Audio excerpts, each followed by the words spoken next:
You are now in tune on the one, the force itself. At this time, we call it the Master Blaster Jammin'. I am your host for the Underground News Network, your brother, the Rastafari, Ital Ayman I. Greetings and salutations. I wish to share with you an event I was blessed to be part of in the year 1992. I traveled out to Arizona inspired by a book I read called The Return of Pohaina, which means the White One or Pure Righteous One. The prophecy speaks of the two brothers who started on a journey in the beginning. One stayed on the third mesa and the other went to the east. Each had in his possession what was known as the stone tablets. This would be the sign many years later when the brother called Pohaina would return to his brother Hopi. It would be at a time when the world was ending. Pohaina would wear a red cap or hat, etc., red clothing. Red would be the color which would identify him, and he would possess the other half of the stone tablet. It was the solar eclipse of 1992, June, last of the 20th century. I reached Hopi Villa of the infamous Third Mesa at night, traveling from Jacksonville, Florida, by Greyhound bus.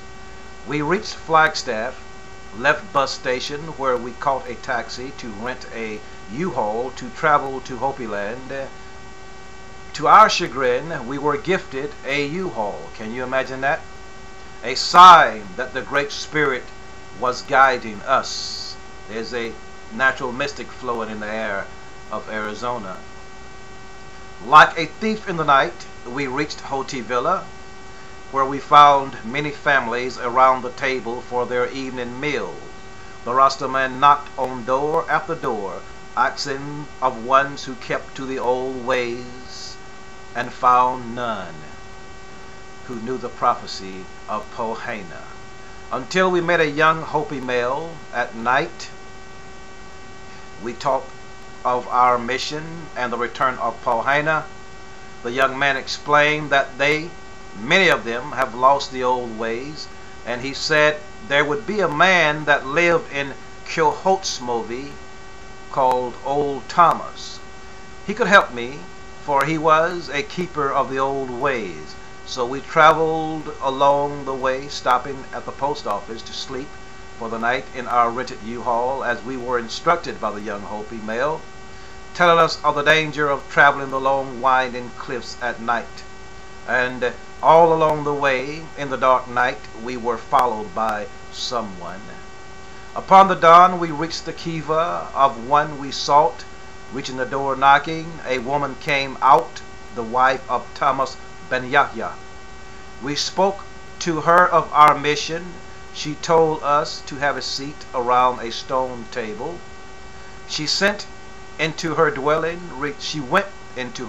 i.e., returning with a shade umbrella, told us we would have to wait to speak with Thomas, for he was at the moment meeting with Hopi from China or Tibet. They were working out a deal to present to the government that they would travel in and out of the country freely, not having to use visas to visit their brothers from Asia. Much to my chagrin, I wasn't aware that there were Hopi in Asia. They were working out some type passports. We did not wait long. Then Thomas came from the door. Our hands went out, heads bowed. We sat, and I delivered the message. He smiled, stood up, said, "Wait a moment, I'll be back." I had shown him a collage which entailed Haile Selassie, Bob Marley, Stevie Wonder, and myself, and a few crop circles. He returned with a manuscript of crop circles, placing them on the table, saying that the government wanted him to interpret them, as some of the signs looked like Hopi signs. He told me that what I had revealed to him was not far-fetched at all, For in the early 1960s, an African man dressed somewhat like I was came looking for the same thing, but never made it to Hopi Villa. He ended up in Hollywood and saw only set Indians, i.e. Indians on a set making a movie. There was an esoteric message in what Thomas told me about the man traveling from Africa and saw only set Indians, and I'm sure you can figure it out. I knew I had or was a part of fulfilling a great prophecy, for the crop circles Thomas had represented the stone tablets of the Hopi brother of the West, and the collage I had represented the sacred stone tablets of the brother of the East. For the prophecy or of the return of Pauhana was fulfilled in 1992.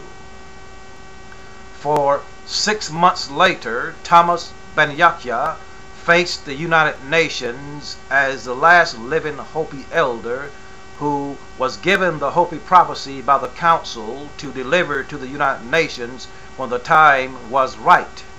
That night, December 10, 1992, was a total lunar eclipse over New York City, city of the glass house. You are now in tune on the one, the force itself. At this time, we call it the Master Blaster Jamming, and currently Obama is speaking with the Dalai Lama. So it was said that the Tibetan monks, they wore red caps, had a connection with the Hopi. So stay tuned. This is part one of the Hopi prophecy on this level. Part two coming up. Hold tight. I am your brother, the Rastafari. I tall, I'm an I. Bear with me now. Peace.